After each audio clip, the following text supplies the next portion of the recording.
everyone. Thanks so much for tuning to Sims Workshop. Hope you're all having a wonderful day. And now, happy May! We're going to be doing my April reading wrap-up. So let's see. First, let's see how many books I did read. 1, 2, 3, 4, 5, 6, 7, 8, 9, 10, 11. I read 11. I don't think I quite made my goal, but 11 is more than what I had read in March, which was 9 books. So, you know, we're going to celebrate that. Woo, woo. Alright, the first book that I finished was Infinity Alchemist. That was a carryover from March. So it still counts. It still counts. I really did like this book a lot. It was a delightful surprise. It's really unique in the way that the magic system was set up. I really did like that aspect of it, and the way alchemy and magic are kind of built into this world here. But what I think is really even more fascinating is the LGBTQ representation in the book. You know, you have a bisexual character, you have a non-binary character who will wake up either male or female, because that's what their like special magical kind of talent is. And then you also have a transgender character as well. I really enjoyed how the characters were manifested and how they were created, and I was really involved in their development and the romance that developed between the three of them as well. It was a really beautiful polyamorous relationship that developed between these two characters, because you have these two who have a lot of history, and then you have our central character who forms relationships with both of them and then doesn't want them to have to choose, and also has feelings for both of them. So they develop it. It's really, really well written as far as romance is concerned, because I was invested in the characters. So Infinity Alchemist, very good book. I highly recommend it, especially if you're someone who's looking for queer recommendations for LGBTQ lit. Definitely I have to recommend this one to you. It was phenomenal. After that, I read The Boyfriend Wish. This was a gift from the publisher. I like the book. Sometimes the main character can be very frustrating at times, but you know, it's a fun, light, quick read. It's about this girl, and she makes a wish for the perfect boyfriend, right? Because she needs a perfect boyfriend. And then, lo and behold, her wish kind of comes true. Across the street, in this vacant house, the boy of her dreams appears. Just out of nowhere. His family has moved in. Yeah, they're moving in now. It's a lot of fun, because now she's starting to second guess what she really needs. She thinks she needs this perfect guy, but what if what she really needs is the prankster boy next door who pushes her, you know? It's one of those grass is always greener, but it makes you rethink what you want in life. And it was kind of emotional. It was funny for the most part. It was a fun and quick read. Not something I would normally pick up on my own, but, you know, a publisher was just like, hey, do you want to read this book? And I'm like, I'm never going to say no to a free book. I mean, like, come on. Never. So, yeah, it was a good read because of that. What Monstrous got. You know what's really interesting about What Monstrous got? It has a lot of religious undertones. I say that, and I preface this because I was going through Goodreads as I was pulling this list together, and a lot of people online really didn't like that. The author herself, she is Christian, so there are a lot of Christianity is represented in the book. That's it. It's represented, but it's not the central focus of the book. Your main character, she's not Christian. In fact, to her, Christians are heretics. I thought this was really, really interesting how the author developed religion in the story and how it played. If you're someone who doesn't really want to read a book with religious undertones, especially Christianity, and they don't outright call it Christianity, by the way, but if you're, I mean, it's obvious what it is, you know. It's obvious. Once you read the book, I'm like, yeah, this is definitely Christianity. And that's fine. I don't mind that. It really does focus on, you know, pagan belief systems, and I like that the author doesn't discredit anyone's religious beliefs. It's just like, yes, I'm Christian, but look at all these other interesting religions that exist. And she uses paganism in the book in her own fantastical way, with creating gods and humanity and reflecting on sainthood and what it means to be a saint, and reflecting on how people choose and why people choose their religious beliefs. It was interesting because of that. It was very, very in-depth. It was very action-packed, and it's a really good novel to like sit down and really take apart and talk about. Not take apart in like a bad way, but to sit down and discuss it. Like, this would be a really good book club read, in my opinion. But if you're someone who doesn't really want to read about, I'm Wiccan, and I was not offended by this book at all. Let me say that.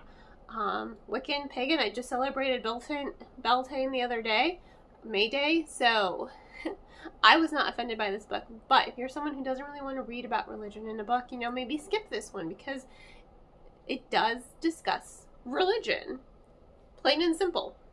But it does so in a very thoughtful, compelling way, in my opinion. And it's not like the whole central. It's about humanity and what it means to be human, what it means to love, honestly, in my opinion. But the religion is there. It's not hiding. It is in your face. So, reader be warned, because I know a lot of people were not happy with that. It did not offend me at all. But to each their own. After that, I read I Feed Her to the Beast, and the Beast is Me. First of all, I like the new cover of this book much better than the original cover. Second of all, I still think the title is a little wordy, but this book was good. I mean, it's about, you have an African-American girl who's studying ballet in Paris. And she wants people to recognize her and see her. But you're also seeing, you know, just how excruciating ballet can be. And how, in a way, it can be quite poetic. But she wants power. She wants to be recognized for her skill that she's worked so hard for, and not discredited just because of the color of her skin. She wants people to see her. And wow, this book really puts into perspective like what it means to ask for power. Does power corrupt? It puts things in perspective for our main character. And I really enjoyed that. I enjoyed how it put things in perspective for the character, because it was engaging and it was thoughtful and it was really well done. And I mean, at the end, it was moving like that. There was a really good plot twist at the end of that I did not see coming. But it was non-stop, and you're really invested in your main character and how she's growing and how she's recognizing that her relationships with her fellow ballerinas are quite toxic. I mean, her friend's a bitch. Her friend is a bitch. I'm not going to sugarcoat that at all. I don't like her friend, her supposed best friend. I like the new friends that she makes, because those people, those are actual friends to her. Her friend that she grew up, her ballet friend, who helped her through thick and thin and helped push her and supported her. She only did it to control her. And you see that and you're like, oh. There was a part I was like, I literally clinged on, I'm like, you bitch. That was me when I was reading it. But it was so well done. It's such a good book. After that, I read The Sunday Daughter. This is another book I probably wouldn't have picked up on my own. I have to sometimes be forced to read young adult contemporary, which is funny considering I just wrote a 4-book young adult contemporary series myself.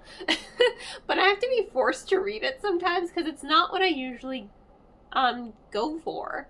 I like the fantasy, but contemporary fiction does have its merits a lot of the time. So thank you again to the publisher for giving me this book as well. It was really, really well done. It's about a girl. She suffers from anxiety, from this idea that she has to be perfect. Her mother is a best-selling author and psychiatrist who wrote a book called the Letters to My Sunday Daughter. You know, things she would have liked to hear if she were apparent, and she read it before her daughter was born. I'm kind of confused myself there, but so you get it. Notes to my someday daughter. You kind of get the gist of what the book is about. To reaffirm feelings and emotions, you know, and not discredit them or discount them. I liked the message behind that book. I really did. However, her mother at times, I could tell her mother loves her, but she does not go about it the right way, and it really was really frustrating to me, you know, me as a mom myself, and me who also has a kind of tempestuous relationship with her, turbulence, a better word, relationship with her own mother. I mean, sometimes me and my mom just don't talk, and sometimes we're like best friends. It's very odd. We're Mexican. We don't talk about our feelings. But I'm trying to fix that with my kids. Break the cycle. So, as someone who, you know, it was really relatable for me because of that, because of my own personal experiences, but it also made me really, really frustrated with these characters. I was constantly on your protagonist's side, constantly on her side, and as much as everyone's like, oh, you have to give your mom a chance, just like, she really doesn't, though. Her mother doesn't talk to her. So how is she supposed to know that her mother's doing these things to help her? Like, she's not communicating with her, which is why our main character has decided to keep all her feelings bottled up, which is so not healthy at all. Oh, God, I relate to that. So it was a good read because of that. It was emotional. It was relatable. I did like the story, even though I got frustrated with the characters. But you're supposed to get frustrated with the characters. And that's good when, you know, a book is able to, like, pull feeling out of you, I think. So it was a really good read. So thank you again to the publisher for, you know, giving me this book. After that, I read The God of Endings. I cannot tell you how much I love this book. I love this book. I got my coworker to read this book. It was a good book. Especially because I love Interview with the Vampire. And not that I've read it yet, but you know it. I love Interview with the Vampire. And I love The Invisible Life of Addie LaRue. And this book was if those two books had a blood-sucking baby. Brilliant. Brilliant. It was executed to perfection, in my opinion. I absolutely love this book, and I will recommend it to everyone and anyone.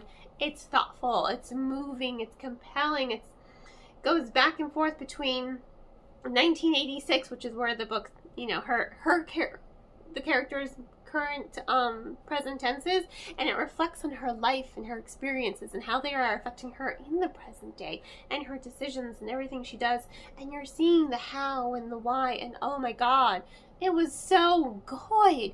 It was good. I love this book. If you read anything this year, read The God of Endings. Excellent book. Excellent. I'm not kidding about that. It was so well done. It was so well done. The transitions, it was just, I loved it. Loved it. And my coworker that I got to read it, she loved it too. Yeah, she's like, you were right. I did like that book. I'm like, I know. It was so good. Okay, next I read The Reappearance of Rachel Price by Holly Jackson. So, I have not read A Good Girl's Guide to Murder. This is my introduction into Holly Jackson. I was not disappointed. If anything, now I'm even more eager to read Good Girl's Guide to Murder trilogy, which, yes, I own the Fairy Loot exclusive editions of those. Yes, I bought them before I've even read them. And now I have absolutely no regrets because, oh my God, the story kept me at the edge of my seat. I didn't see it coming. I didn't know who to trust. I was completely sucked in by the mystery of the reappearance of her mother. Like, where was her mother this whole time? Was she kidnapped? Was she not kidnapped? Who kidnapped her? Or did she just abandon her kid? What's going on? I loved the mystery in this story. It did keep me at the edge of my seat. There were a couple plot twists I didn't see coming. There was a point when I was reading it, I didn't want to put it down. I'm like, you know, and I didn't. At closer I got to the end, I'm like, you know what? I'm just keep reading. It's like, do I have time to read? Yes, I'm going to keep reading. It was so good. So now I'm even more excited to read A Good Girl's Guide to Murder. After that, I read Edgewood. So this is by Kristen. Why can I never pronounce her name? Kristen Cicatelli? The same author who did Crimson Moth, which is on the New York Times bestseller list right now. And you know what? If she wrote that book as well as she wrote this book, I'm not surprised it's on the New York Times bestseller list. She's so good at creating atmosphere and at storytelling and at creating really good character dynamics and a romance that was just like, like my heart. Oh, especially after that ending, you know, I was like, it was a bittersweet ending kind of, but it also left me with like a note of hope. So I'm like, this is good. This is a good book. I like it. So if she wrote Crimson Moth half as well as she wrote this one, I'm not going to be disappointed at all. I'm actually quite excited now to read that book because this book was so well done. It was really, I love the atmosphere. I think the atmosphere was what I took away from it the most. You know, just going into this fey world in the forest. So haunting and chilling. And I did see some of those plot twists coming. I'm not going to lie. I was just like, I knew it. When I got to them, I was like, ha, knew it. But that still didn't ruin the effect of the story overall. After that, I read Your Blood, My Bones by Kelly Andrews. Let me start by saying I hated The Whispering Dark, her first book. I hated it. And because I hated it so much, you can watch my review, I would not have picked up this book on my own. But it was the Barnes & Noble Young Adult pick.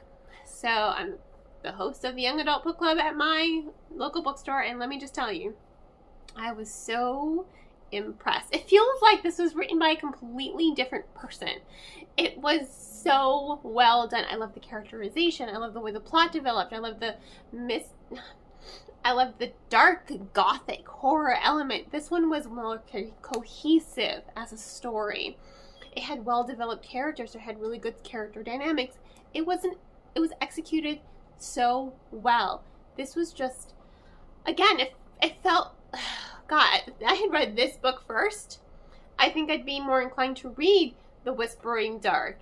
But this book was so well done. I cared about the characters to the point where when I got to that ending, I was not okay. I was like, this kind of broke my heart a little bit, and I'm sad. But it was such a well done book overall. And I'm so glad that I gave it a chance. I was kind of forced to, but I'm glad because I would not have read it otherwise, and I would be missing something in my life because gothic horror, the sizzling tension. There were times the characters were a little frustrating, and I just wanted to smack them and be like, "Well, you guys just talk to each other." But that angst, between Wyatt and Peter, and then Jamie and. It had really good characters, whereas The Whispering Dark did not. Don't read that book, but read this one. This one was good. Highly recommend it. After that, I finished my book club pick, which was The Silence of the Girls by Pat Barker. Such a beautiful and emotional story. It's about Briseis and Achilles, and